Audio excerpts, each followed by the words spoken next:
Olá pessoal, sou Geraldo Vilela, cirurgião dentista e implantodontista há 10 anos. Durante esse tempo eu tive grande experiência com cirurgia oral menor.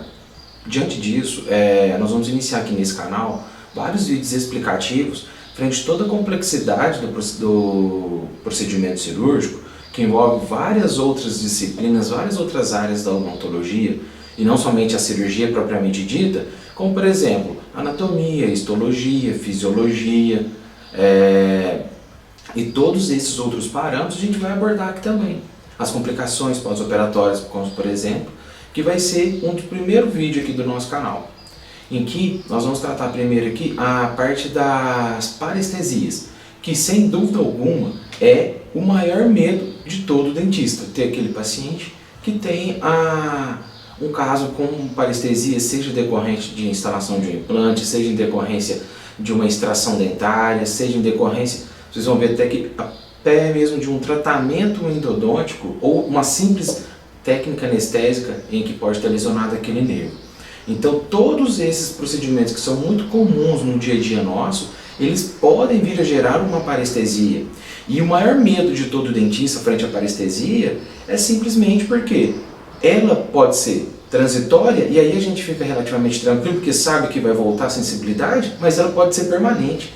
E aí não tem retorno, e o paciente vai ficar com aquele desconforto para o resto da vida. E aí é o fato de ter essa questão de ser irreversível, a possibilidade de ser irreversível, é que causa tanto medo em nós, dentistas. Tá ok? Então, a partir disso, nós vamos agora compreender mais o que se trata a parestesia. Primeiro nós temos que entender as alterações, os tipos de alterações que nós temos em tecido nervoso. Como por exemplo, a primeira vai ser a anestesia. A anestesia é a perda total da sensibilidade daquele determinado nervo, tá ok? Mas aí nós temos algumas outras alterações que não necessariamente é considerada anestesia, como uma parestesia. Porque a parestesia nem sempre ela é a perda total da sensibilidade, mas muitas vezes ela é aquela sensação de formigamento, de choques, de dormências, certo? Em que pode ser contínuas ou esporádicas, ela vem e volta quando dá um choque do nada e o paciente sente esses desconfortos, certo? E a diferença grande entre a disestesia e a parestesia, porque na verdade a gente vai ver são quase que as mesmas coisas, é relacionada ao desconforto do paciente. Além de ter, vamos supor, essa questão de um formigamento ou de um choque, alguma alteração do tecido nervoso, ele sente que lá é extremamente desconfortável para ele, tá? Ainda dentro dessas alterações de tecido nervoso, nós temos a hipostesia, em que o nervo ele fica menos sensível, como se fosse uma parestesia. Um determinado estímulo tem que ser um pouquinho mais forte para que ele possa desenvolver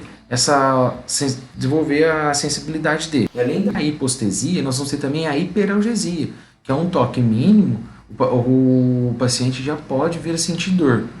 E ainda tem também a alodinia. A alodinia, um exemplo clássico, é aquela queimação de sol na nossa pele.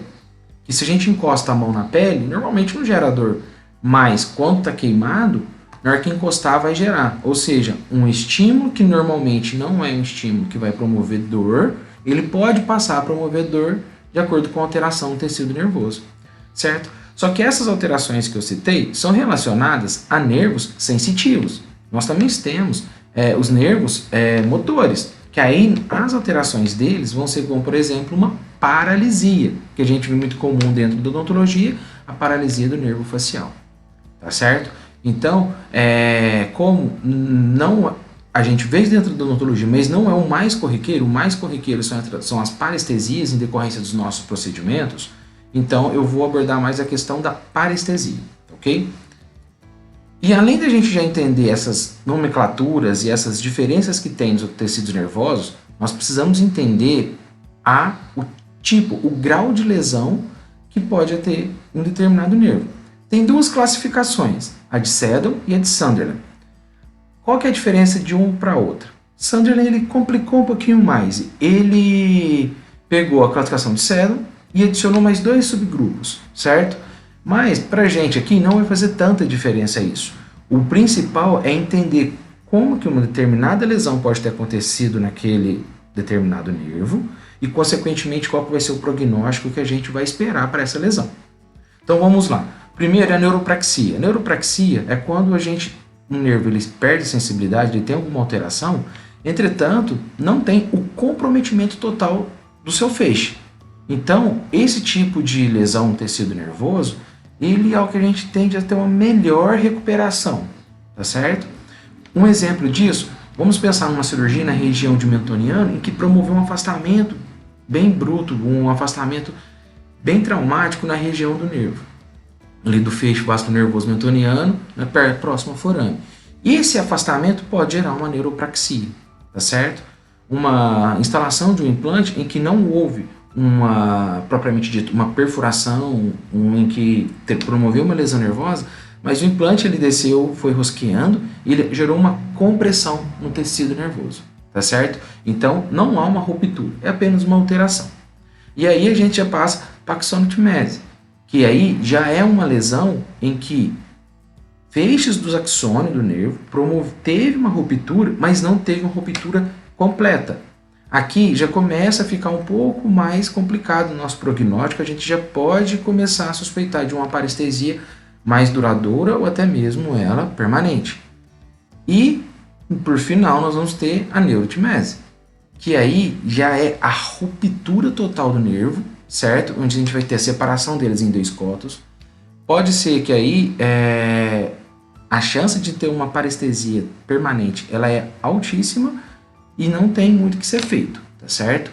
Então, a gente entender o grau da lesão, se foi feito só um afastamento, se foi feito uma ruptura parcial, uma ruptura total, é extremamente importante para que nós possamos imaginar o prognóstico e o tipo de tratamento adequado, tá certo? Então, olha esse caso de uma paciente minha, em que ela apresentou um abscesso na região infraorbital, tá certo? Em decorrência, acredite, de instalação de um mini implante ortodôntico.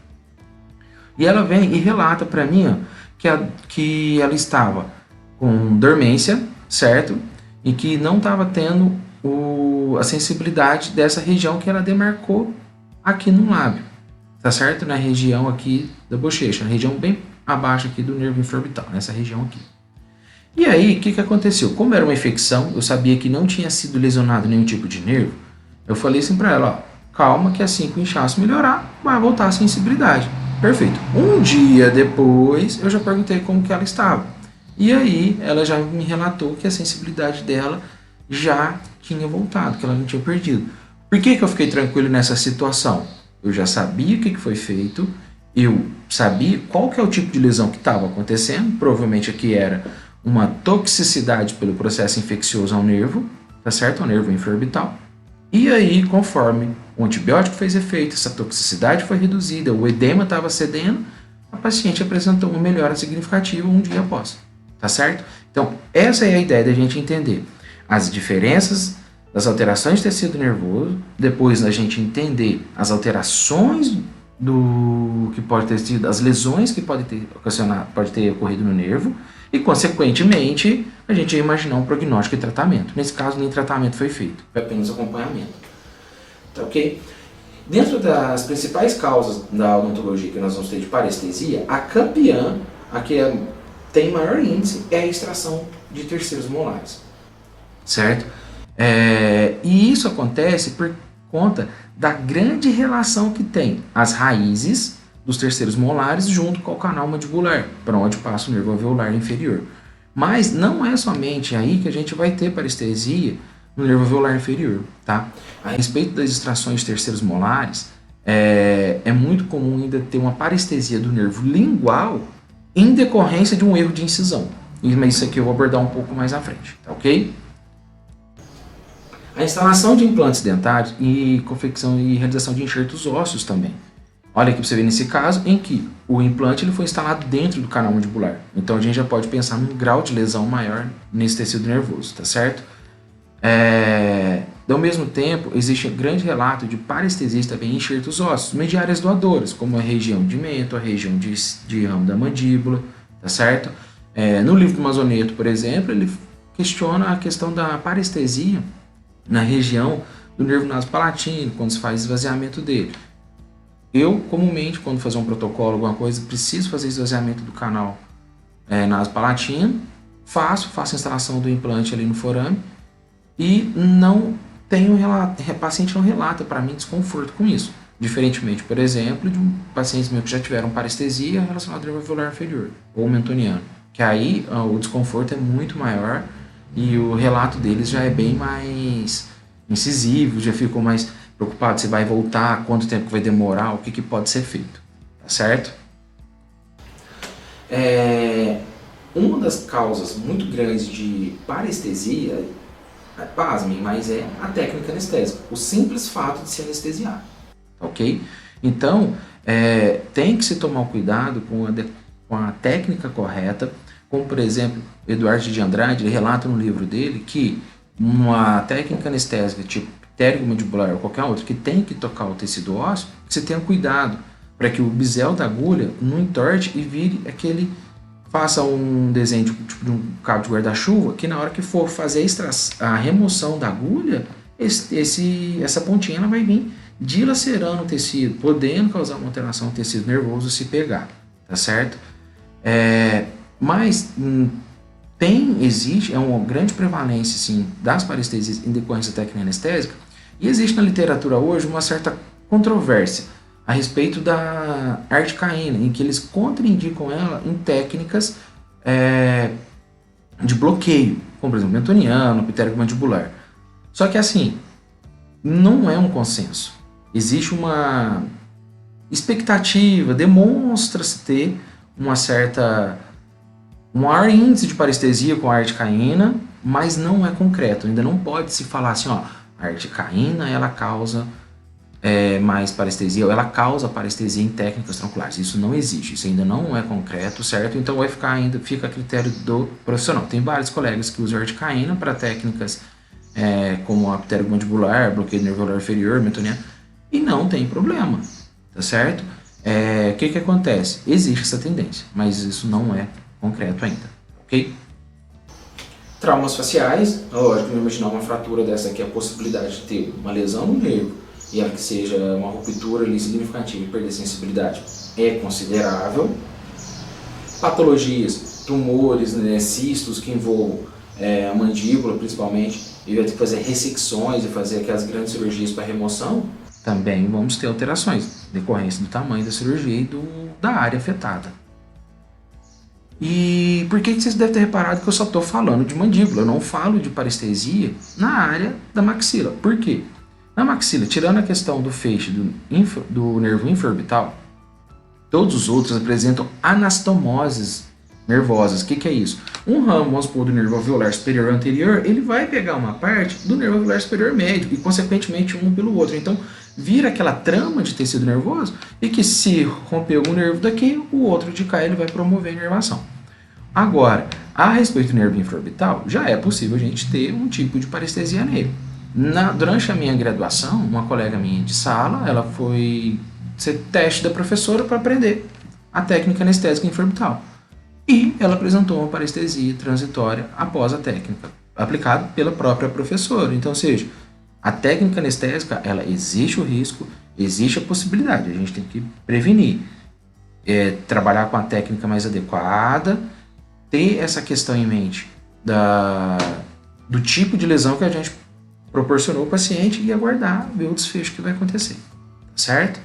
Para pensar no tratamento. Então, as parestesias mais comuns dessa maneira vai ser as do nervo lingual, em decorrência de incisões e descolamentos não bem planejados na região lingual da extração dos terceiros molares, certo? O nervo alveolar inferior varia de 0,4% a 6% de parestesias transitórias associadas a terceiros molares, só que a parestesia permanente é menor que 1%. É muito pouca a taxa de parestesia do nervo alveolar inferior, que é o mais complexo, que é o mais complicado, o mentoniano também, que acaba sendo uma ramificação do nervo alveolar inferior. Então, acaba que é muito baixa a incidência. Mas, lembrando, vamos lá no início da aula, acaba sendo um transtorno que dá um problema muito grande para a gente, um receio muito grande para nós dentistas.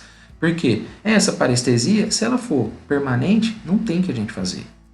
Então, a gente fica sempre com esse receio. Esse é o nosso medo. Ah, mas é pouco incidente. Mas acontece.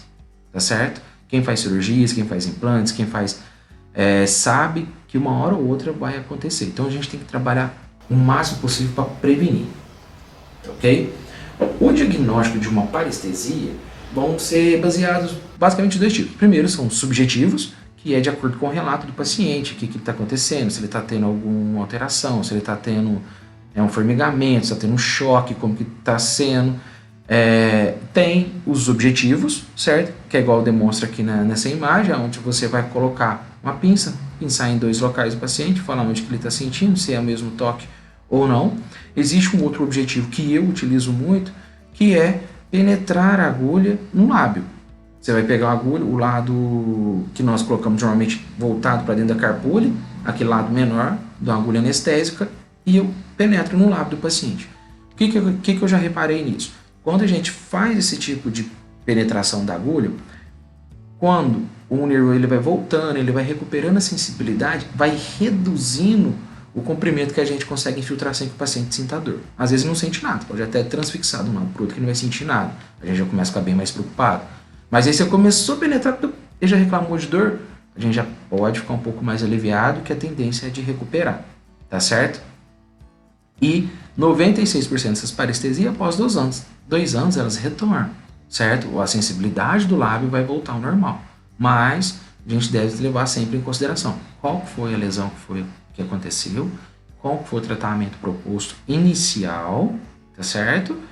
E ver como que está sendo essa evolução durante 2 anos. Não tem sensibilidade nenhuma, não sente nenhum formigamento, nenhuma alteração de choque, não sente nada, provavelmente não vai voltar mais.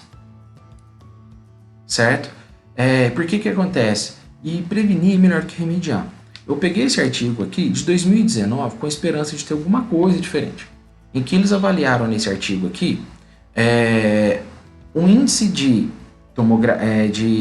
parestesia do nervo alveolar inferior, certo? Relacionado à extração dos terceiros molares, que é a maior incidência disparada deles, e comparou com os pacientes que foram submetidos a radiografia panorâmica apenas e os que foram submetidos à tomografia computadorizada, certo? E as conclusões deles eu não vi nada de novidade, essa é a verdade. Porque é o seguinte, primeiro, o que eles falam? Evitar uma técnica radiográfica, como por exemplo a tomografia computadorizada, que ela emite maior radiação ao paciente, em casos desnecessários. Então como que a gente vai fazer isso? Solicitou uma radiografia panorâmica, verificou que não tem relação do nervo alveolar inferior com as raízes do terceiro molar, perfeito, podemos fazer extração tranquilamente que a gente vai estar tranquilo, tá certo? Agora, se apresenta alguma relação, se já está na suspeita que possa gerar algum problema, aí então sugere-se a tomografia computadorizada, que aí sim nós vamos verificar qual que é a relação dessas raízes com o nervo alveolar inferior e se essa relação existe, porque muitas vezes pode ser que não exista, um esteja na frente do outro promovendo uma sobreposição de imagens, como que acontece, que é comum na radiografia panorâmica, tá certo? Então, as recomendações deles são basicamente essas. Solicita a radiografia panorâmica, que tem uma emissão de radiação bem menor. Se verificar alguma necessidade, alguma justificativa, aí parte para a tomografia computadorizada. Sem falar em custos e tudo mais, isso aí relacionado ao próprio paciente, tá ok? Então, a outra coisa que eu já comentei, que seria o caso das incisões da incisão para fazer igual uma incisão avelanal, uma incisão que vai sobre o ramo da mandíbula, e que nós vamos fazer uma extração do terceiro molar incluso, correto? Então aqui o que acontece? Vamos supor que esse risco em preto seja o nervo lingual. Ele teve a ramificação aqui, ramificou entre nervo alveolar inferior e nervo lingual. O nervo lingual está vindo para fazer essa parte aqui da língua. E você vem e faz uma incisão aqui, ó, reta, após a distal do segundo molar. A chance de você lesionar o nervo, ela é significativa. Então, você não deve fazer assim, você deve fazer com ela, chegando na distal, ela indo no sentido do ramo da mandíbula. Porque aí você vai prevenir esse tipo de lesão no nervo lingual, tá ok? E a mesma coisa seria numa cirurgia para instalação de implantes, um enxerto que seja aqui para ganhar altura nesse tecido ósseo, em que os nervos miotoниanos estão praticamente, o nervo alveolar inferior está já exposto devido à reabsorção severa da mandíbula, Então, se você fazer uma incisão sobre a crista, com certeza nós teremos uma parestesia. E lembrando, se você promover uma ruptura, uma neurotimese, um tecido nervoso, a possibilidade de voltar e ter sensibilidade, ela é bem reduzida. E aí parte a questão da gente ter a relação do conhecimento anatômico, para que a gente possa prevenir as parestesias, certo? É muito comum a gente verificar vários tipos de ramificações, como por exemplo do nervo mileoide, e ele está lançar uma ramificação que vai inervar o terceiro molar inferior. E aí você vai ficar aplicando anestesia, não funciona. Nessas técnicas anestésicas que você está aplicando sucessivamente, que às vezes o nervo inferior já está anestesiado, ele não vai estar por conta de uma ramificação do nervo mileoide. Então, o que acontece? Aí é bom você fazer infiltrativo na lingual, bem próximo à raiz ali, provavelmente a gente vai conseguir, tá certo? Mas isso daí tem várias ramificações, tem vários tipos de canal mandibular, tem canal mandibular bífido, então canal mandibular duplo, em que a gente tem que tomar o cuidado, avaliar, solicitar os exames de imagem, tá certo? Para que nós possamos fazer o nosso planejamento cirúrgico adequado e com isso a gente verificar, tentar perceber alguma variação anatômica e, consequentemente, tocar o procedimento cirúrgico da maneira mais segura possível, tá ok? Também durante as ostectomias e as odontosecção, principalmente no terceiro molar, tomar cuidado para que a broca não vá no sentido lingual, por exemplo, e vai me romper o feixe, o nervo lingual. Do mesmo jeito que eu falei da incisão, que ela deve subir, vir em sentido ramo e não ir na região distal, na região lingual, a odontosecção ela deve ser extremamente cuidadosa e não ir até o final do dente.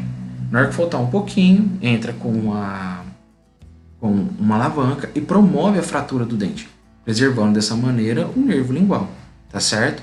E também, no momento da extração, se a gente já vê que o dente tem alguma relação maior com o canal mandibular, o que nós vamos fazer? Nós vamos fazer mais secções para que tenha uma extração, os movimentos de luxação das alavancas eles sejam mais delicados, tentando preservar a integridade daquele tecido nervoso que está em relação com a raiz, tá correto?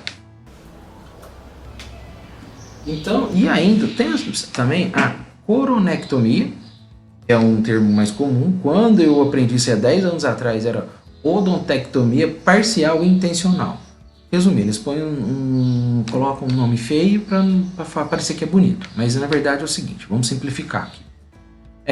Remover o tecido ósseo, conforme tem essa relação aqui, e faça a remoção apenas da parte coronária, deixando a parte radicular lá dentro. O que eu costumo fazer? Eu faço a extração do dente como um todo e deixo apenas o fragmento, apenas aquela parte da raiz que está em contato com o tecido nervoso, tá certo? Então, vamos imaginar que esse dente pudesse ter duas raízes e tem essa raiz aqui inferior. Eu iria fazer a extração da superior e manter a inferior. Então, eu faço isso porque eu acredito que quanto menos restos dentários permanecerem lá dentro, maior a chance da gente resolver. Fiz até hoje algumas cirurgias dessas, acredito que foram umas 4, e graças a Deus todas as 4 eu não tive nenhum problema, nenhuma intercorrência pós-operatória. Estão na boca dos pacientes as raízes lá, e eles sabem disso, eu orientei, já era uma possibilidade do tratamento, então eles já estavam cientes, e não tiveram parestesia e também não tivemos complicações pós-operatórias relacionadas à permanência da raiz. Nos tratamentos, nós vamos ter primeiro que vai ser o seguinte, todo tratamento ainda não tem uma comprovação científica, não existe nada que fale assim, esse é o melhor, tá correto? Uma das coisas que mais existe vai ser a administração de complexo de vitamina B, onde tem a dexacetoneurin, que é a associação do complexo de vitamina B mais uma lidocaína e uma dexametasona, certo? Só que ela apresenta somente na versão injetável, então tem que aplicar uma injeção a cada 2-3 dias, tá? Temos ainda, dentro do complexo de vitamina B, o citoneurin, que aí sim, ele já tem na versão de hidrágeno, então seja, pode ser utilizado por via oral, um comprimido 3 vezes ao dia, e tem também a solução injetável, tá certo? Que vai ter o 1000, que é uma vez ao dia, ou os 5.000 unidades, que vai ser uma vez por semana. O que acontece? Esses medicamentos, quando o paciente apresenta uma parestesia, sinceramente, Eu prescrevo citonerim, uma drágia 3 vezes ao dia, mas como uma maneira de um placebo, tá? Do que propriamente acreditar numa recuperação do tecido nervoso. Porque o que vai mais recuperar o nervo vai ser o tempo, tá certo? E esses medicamentos, eles demonstram ter alguma efetividade, mas não tem nada comprovado ainda. Do mesmo jeito, nós temos os lasers de baixa potência, que através de estimulação do tecido nervoso promove uma regeneração dele, mas também ainda não é um consenso de que eles sejam altamente eficazes em tratamento das parestesias. Temos a reparação cirúrgica, que é a união dos dois fragmentos, ali, os dois cotos do tecido nervoso, em que que promove uma sutura dele, uma neurocirurgia, para ter uma recuperação desse tecido nervoso, certo? Esse artigo, por exemplo, de 2021, que eu fui ver verificar como que era a relação dessa cirurgia, a incidência, o tempo, para ver a efetividade dela, acaba sendo semelhante a todos os outros tratamentos para trás, ainda não está totalmente comprovado. Mas uma coisa que me chamou muito a atenção desse artigo, que foi os procedimentos que mais causam incidência. E a gente vai ver aqui que a extração de terceiro molar é disparado, com 579 casos nessa revisão que eles fizeram, seguido de uma osteotomia sagital, ou seja, uma cirurgia ortognática, que a gente já sabe que também vai promover movimentações da mandíbula, então uma incidência de uma parestesia pós-operatória, ela é considerável, até esperada, certo? Agora, o que eu assustei é o seguinte: terapias endodônticas, tratamento endodôntico, teve mais casos que instalação de implante dentário. Onde se pode imaginar que é um procedimento muito menos invasivo, um tratamento endodôntico, mas ele apresentou mais parestesia do que o implante dentário. E outros procedimentos que teve 89. Que teve um N aqui de 89 dos casos que eles avaliaram junto a essa revisão de literatura. Então, olha para você ver como que, na verdade, não adianta a gente pensar na parestesia apenas nos procedimentos cirúrgicos, mas desde a simples anestesia, desde um tratamento endodôntico, nós já teremos o risco de ter uma parestesia, certo? E aí a gente tem que ter esse conhecimento do grau de lesão, que tipo de lesão que teve, qual é a possibilidade de um tratamento, e a gente acompanhar, tá certo? Também já tem a acupuntura, em que vai fazer o tratamento à base de acupuntura para parestesia. Também não é ainda totalmente 100% comprovado como que vai resolver, tá ok? Tratamento à base de fisioterapia, seguindo ainda a mesma questão, pode ser feito, mas não tem uma comprovação científica de que vai resolver qualquer caso de parestesia, a gente não tem esse tratamento definitivo. O único que é o melhor remédio até agora, que a gente já viu, que eu vi na literatura, nos artigos que eu levantei para fazer essa aula, é o tempo. E esse tempo ele vai dizer se essa parestesia ela foi transitória ou se ela foi permanente. Então, o que eu costumo fazer? Eu explico para o paciente que demora para passar, que tem muito tempo quando acontece, e eu entro com o complexo de vitamina B, porque mal não vai fazer para ele, em contrapartida ainda gera para ele uma resposta, tá certo? Então, isso daí é o que eu costumo fazer. Vamos finalizar agora essa primeira aula. Solicito a ajuda de vocês para seguir a gente tanto no Instagram, no Facebook, no YouTube, fazer inscrição no nosso canal, para você me dar uma ajuda para a gente levantar esse canal e as redes sociais, tá ok? Muito obrigado, pessoal, e até a próxima aula.